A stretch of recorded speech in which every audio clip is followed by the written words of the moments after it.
ॐ श्री गुरवे नमः। ॐ शान्तिः शान्तिः शान्तिः। अखण्डानन्दबोधाय शिष्यसन्तापहारिणे सच्चिदानन्दरूपाय रामाय गुरवे नमः।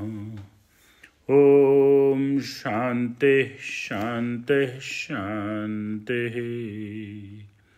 प्रणाम भगवान। मणिरत्नमाला आलू वाले बाबा का दिव्य ग्रंथ, जिसमें बात चल रही थी अपरोक्षानुभूति में निर्विकल्प समाधि के 15 अंग, जिसमें यम, नियम, त्याग, मौन, देश, काल, आसन, मूलबंध, देह साम्य, दिग स्थिति, प्राण संयम, प्रत्याहार, धारणा, आत्मध्यान और समाधि।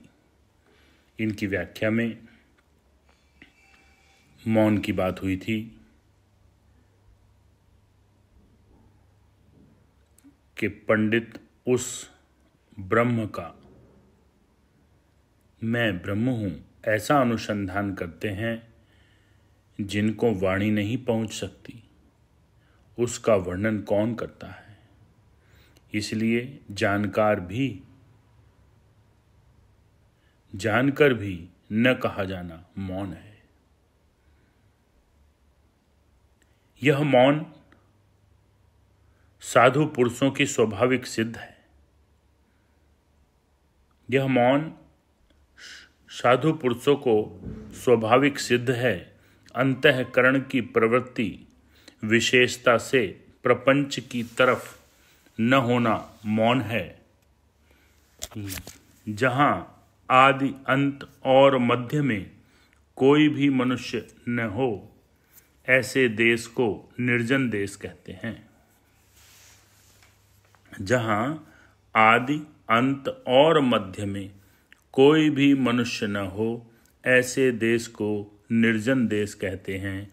जिससे सब संसार व्याप्त है, ऐसे ब्रह्म देश का नाम निर्जन देश है। अस्तु सदा शून्य स्थान में योग साधन में युक्त होना योग्य है। उनके उन्मेष निमेष में ब्रह्म आदिक सब भूतों की सृष्टि, स्थिति और प्रलय होती है।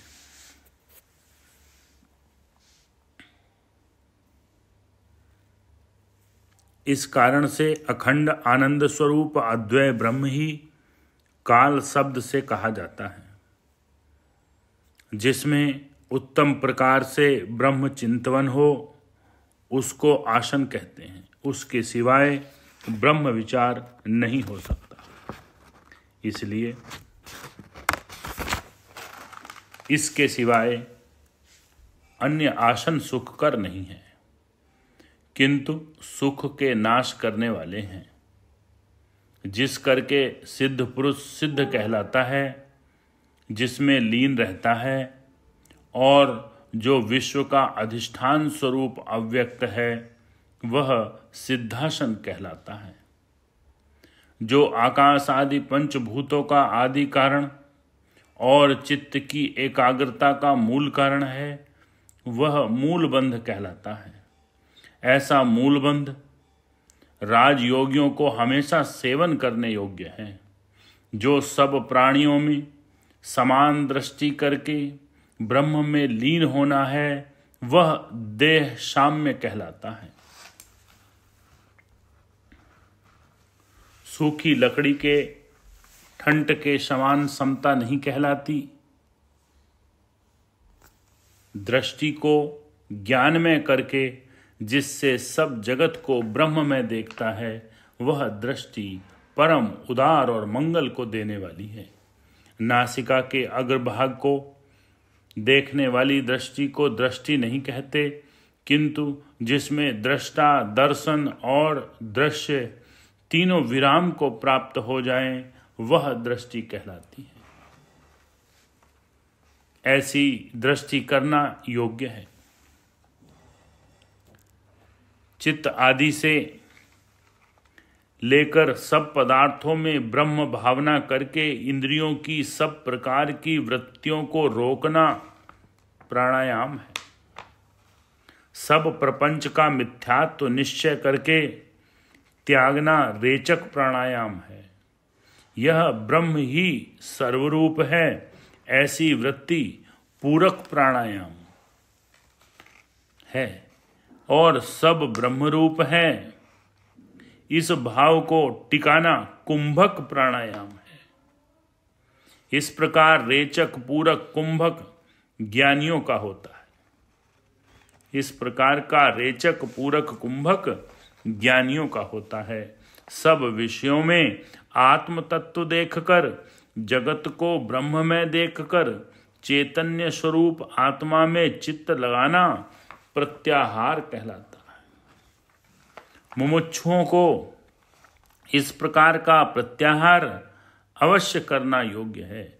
जिस जिस स्थान पर मन जाए उस स्थान से ब्रह्म स्वरूप के दर्शन पूर्वक मन को निश्चल करना सर्वोत्तम धारण है। सब बाधाओं को दूर करके देहानुसंधान के परित्याग पूर्वक सब ब्रह्म में है ऐसा जानकर ब्रह्म स्वरूप का आलंबन करके स्थिति करना आत्म ध्यान है। इससे परमानंद की प्राप्ति होती है। निर्विकार चित्त वाला होकर ब्रह्म स्वरूप के ज्ञान से सब प्रपंच का त्याग करना समाधि कहलाती है।